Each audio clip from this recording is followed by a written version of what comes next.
Welcome to Russian History Retold, episode 180, Three Alexanders and a Nicholas in between. Last time we discussed which past Tsar would have been able to save the Romanovs, replacing the ill-fated Nicholas II. This time I will assess the rule of the four Tsars who preceded the last Romanov, and those who I believe were to blame for the collapse of the regime. The fall of the Romanovs cannot rest on the shoulders of one person, namely Nicholas II. No matter how many faults and flaws he had, he was put into a very bad situation that, as I recounted last episode, few of the previous Russian rulers would have turned around.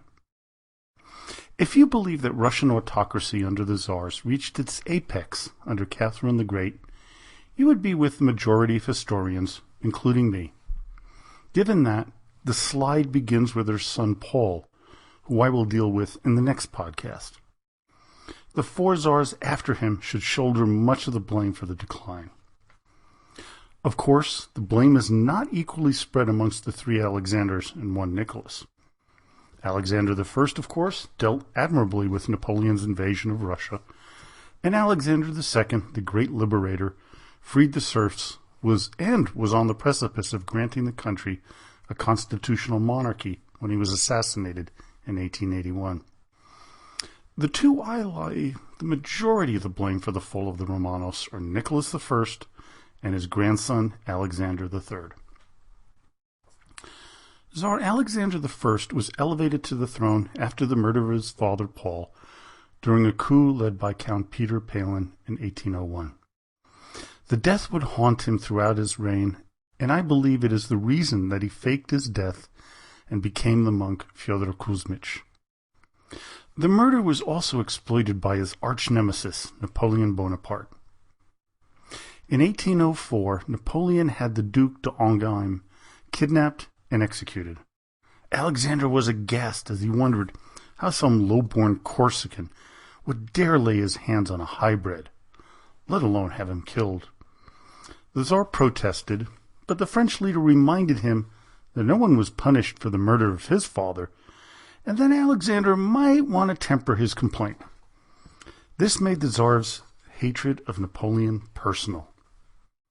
This personal issue may have been why the Tsar made a number of strategic and poorly thought-out decisions over the ensuing decade. Going into the alliance with Great Britain and Austria was not terribly beneficial to the Russians, but the decisions made were not for the betterment of the country, but to gain revenge on Napoleon's slights toward Alexander. When the Tsar, at the head of the Russian army at Wishaw, defeated the French, he felt that his higher moral ground was the reason for the victory. His ego led him to believe in Russian superiority. Alexander, though, was to get his comeuppance at the disastrous Battle of Austerlitz. A little while later, he was crushed again at Eylau. Unlike Peter the Great, he learned nothing from his previous losses. Tens of thousands of Russians died because of his vanity. So great were the losses that Alexander's brother Constantine told him, "Sire, if you don't want to make peace with France, well, give a loaded pistol to each of your soldiers and ask them to blow their brains out. You will achieve the same result as you will obtain from another and final battle, which will unfailingly open the gate of your empire to the French troops, who are experienced in combat and always victorious." The admonition from about the only person who could give it to the Tsar was what forced Alexander to meet Napoleon in the middle of the Niemen River and sign the peace treaty of Tilsit. It was a terrible treaty for the Russians, as it forced them to give up trade with their greatest economic partner, Great Britain. Not only that, but it weakened Russian control over Poland, something the Tsar's grandmother Catherine had worked so hard for. I have to go back to Alexander's egotism and his belief that by being Tsar of Russia, you were God's representative on earth. This privileged feeling was to grow and grow in the minds of the Romanovs, but not all the members, only those on top. Paul's decision to make sure that only the firstborn son would be handed the reins of the country was to bolster this feeling. It was no longer who was the best or the smartest. that would take control, but birth position. Alexander had made numerous early mistakes in his military decisions, but he quickly realized that if he were to defeat Napoleon, he needed to heed the advice of his able generals, and he had many very capable men under him. After the Treaty of Tilsit, the Tsar was under siege from his family, advisors, and the people of Russia. It was a humiliating deal, and it was all Alexander's fault. How could the autocrat of all of Russia sign something like it? God's chosen one was made to be subservient to a rogue Corsican, which seemed like a disgrace. It was so bad that the Tsar's advisor, Nicholas Novosiltsev, warned him that, quote, "Sire, I must remind you of the fate of your father." He understood and replied by saying, "Good heavens, I know. I see that. But what can I do against the destiny that is leading me?" Adding to the pressure was the emperor's mother, Maria Fyodorovna. As you might have figured, she was already pissed off at her son's involvement in the murder of her husband, and she was dismissive of his decision to make a deal with the French leader. Alexander's wife Elizabeth commented on this when she said, quote, "The Empress, who, as a mother, should support and defend the interests of her son from thoughtlessness, from pride, has succeeded in becoming the leader of an insurrection. All the malcontents, of whom there were a great number, rally around her, praising her to the skies, and never has she attracted so many people to Pavlovsk as this year. I cannot express to you how indignant it makes me." Over the coming years, the pressure on Alexander from all sides of Russian society continued to make his life difficult.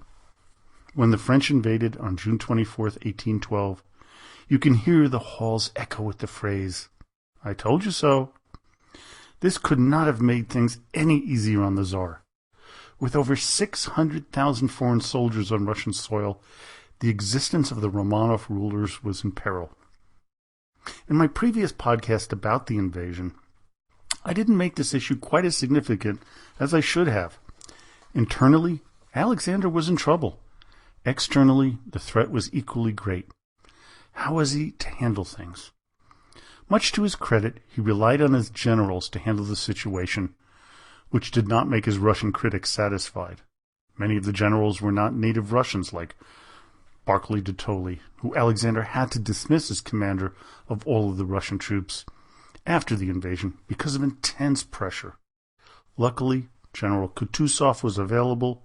He was Russian, and he took control. Kutuzov's scorched earth policy, not allowing the French to live off the land as they marched deeper and deeper into Russia, was also hated by the aristocracy, as they lost their estates in the west and control of the serfs that left their lands. Alexander held strong despite all of the pressure, which you have to give him lots of credits for. The Battle of Borodino, which in hindsight was a draw, although both sides claimed victory, it gave the Russians their first ray of hope. It also took a lot of pressure off the Tsar. The burning of Moscow turned the tide back of good feelings again against Alexander, but that was short-lived when Napoleon was forced to retreat. From there, everything Alexander and his generals did increased his stature, first amongst his own people, then with the rest of Europe. Then Alexander's ego began to take over his decisions. He insisted on going all the way to Paris with his troops, something that his successors were to regret. These men, mostly of the upper classes, were to see how backwards Russia was in comparison to even the poorest parts of Europe. They would begin to sow the seeds of discontent that would begin with the Decembrist Revolution in 1825 and end with the Russian Revolution of 1917. Is there any blame to be laid at the feet of Alexander I and the downward spiral of the Romanovs? Yes, but the general feeling is that while he did have things begin their journey toward destruction, it wasn't the push that his brother would give it when Nicholas I took over in 1825. While Alexander I released the Kraken, That was the awareness of the backward state of the Russian life. He didn't rub it in the face of his own people. Now we move on to the reign of the arch-conservative and reactionary Nicholas I. He was to be the father, grandfather, and great-grandfather of the last three czars. I believe he was the main cause of the collapse of the Romanov dynasty. His paranoia and puzzling decisions undid all the good that his brother Alexander had created. Nicholas, through his short-sightedness, left Russia so backwards that not only would it lose the Crimean War, it would lack the military capabilities to win either the Russo-Japanese War or World War I, effectively sealing the fate of his namesake, Nicholas II. The Tsar's official doctrine was orthodoxy, autocracy, nationality. This was the rule of the land, and everyone had to follow the ideal. Spies were everywhere, to a level that would not be seen until the days of Joseph Stalin. It wasn't just the common people who would chafe under Nicholas's edicts. It was the nobility that would find the oppression most stifling. After the Decembrist uprising of 1825, it was apparent that the officer corps, made up primarily of the sons of the nobility, echoed the problems in the upper echelon of society. Knowing that his father Paul and his grandfather Peter III were murdered with the help of noblemen, that must have fed into Tsar's paranoia.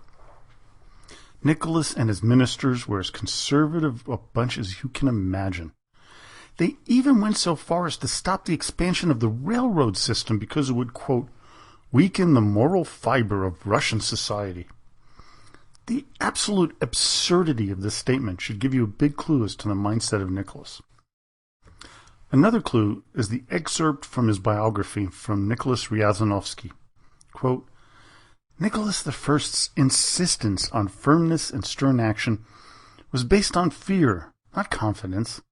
His determination concealed a state approaching panic, and his courage fed on something akin to despair. It is this behavior and thinking that led to the disastrous Crimean War, which showed the West how backwards Russia had become since the time of Alexander I, just a few decades before. One glaring flaw in Nicholas's personality was his behavioral militarism. Like his father and grandfather, he loved to march, drill his underlings, design uniforms, and punish his men for even the most minor infraction. This caused him to be utterly despised by those who served him. Nicholas's obsession with military discipline would make his decision-making uncompromising. It was his way or the highway, and he used his secret police to make sure that everyone in Russia, from peasant to nobleman, behaved as the Tsar wanted him to. Gone were the days when men could write openly about new ideas or life in society. In fact, the education minister, Sergei Uvarov, basically was told to keep the people stupid. He once said that, quote, if I can extend Russia's childhood another 50 years, I will consider my mission accomplished. Ignorance equaled docile behavior according to Nicholas. But you can only put people down for so long until they boil over. Much like keeping a teenage child under wraps, they will eventually break away, sometimes violently, which happened to his son, Alexander II. Tsar Alexander II tried to reform the country and institute changes that would help move it forward, but Nicholas had put in so many roadblocks that it was all but impossible to accomplish. Alexander II would also be the only one of these four czars to be totally prepared to take the throne when he was 37. He was groomed to be the Tsar Emperor, as opposed to anyone with the possible exception of his uncle Alexander I. But his ascension was tainted by the murder of his father Paul. Nicholas I was not the one that was thought to become Tsar, as his brother Constantine was the chosen one. Alexander III's brother, Nicholas, also known in the family as Nixa, was to take the reign before his untimely death in the spring of 1865 due to tuberculosis, and we all know how unprepared Nicholas II was when he took the title of Tsar in 1894, when his father died prematurely at the age of 49. Alexander II has been thought by many to be the, quote, great liberator. But we have to be real honest here, as he was a lighter shade of reactionary conservatism, instead of being a true liberal or even a moderate. As author Michael Farquhar puts in his book, Secret Lives of the Tsars, Alexander II was every bit the autocrat of his father, Nicholas I, had been. He just lacked the same ferocity. Still, he did send down the edict to free the serfs and tried to liberalize parts of the Russian behemoth known as the bureaucracy. But all of this was going to be totally dismantled by his son Alexander III. Alexander II was tasked with ending the disastrous Crimean War, which brought shame and suffering to the Russian people. With his ideas of reform and a relaxation of censorship, he allowed the seething intellectuals the ability to vent their frustration at the reign of his father. This venting, though, was to lead to 7 assassination attempts on his life, with the last one, of course, being successful. His death, which was witnessed by both his son and his grandson, the future Nicholas II, an even more reactionary climate settled in on the people of Russia due to the actions of Alexander III. Instead of trying to find solutions to the woes of the people who would try to kill the Tsar and his ministers, Alexander decided to ratchet things up even more, just like his grandfather, Nicholas I. This Tsar was another in the line of unprepared men to take the throne. His brother Nicholas was the one groomed for the position, as he was firstborn, and that was the succession's designate, as directed by Tsar Paul. Instead of preparing all of the children, only the firstborn was readied. This is why I believe that the edict Paul set out, which countermanded the one put out by Peter the Great, to have the reigning Tsar choose his successor, it became a cornerstone in the demise of the Romanov rule. Alexander III quickly dismantled many of the reforms that his father had begun, and totally suppressed and threw out any thought of a constitutional monarchy. This was his Russia, and he was not going to share it with anyone, much less the people. This Alexander was not an intellectual by any means. He was more of a brute of a man. He was actually nicknamed the Bullock by his father, although he was much more loyal and true to his wife than his father, who had an open mistress and children he was promoting as the next heirs, had he lived. Alexander III was very devoted to his wife, Maria, a Dutch princess who was originally betrothed to his brother before his death. Under this Tsar, large-scale pogroms were initiated against the Jews, which increased their resentment towards the monarchy and led to their increased involvement with radical movements like the Bolsheviks and the Mensheviks. The budget? Well, it was in tatters, mainly due to the latest Russo-Turkish War. I believe this was the 9th one. To try to improve the financial situation, the ministers, with Alexander's blessing, decided to increase exports of grains to bring in much-needed cash. Unfortunately, this caused a massive famine in 1891 through 92, along with a cholera epidemic. The government actually refused to acknowledge the famine, but when confronted with the obvious needs and their lack of ability to help, they turned to the upper class for aid. And if you remember the Tolstoy podcasts, Leo Tolstoy was very much involved in this. While the educated classes like Tolstoy came out in droves to help, it really caused a very real sense of resentment by them against the government. Add to the internal problems, Alexander's leadership on foreign affairs was equally disastrous.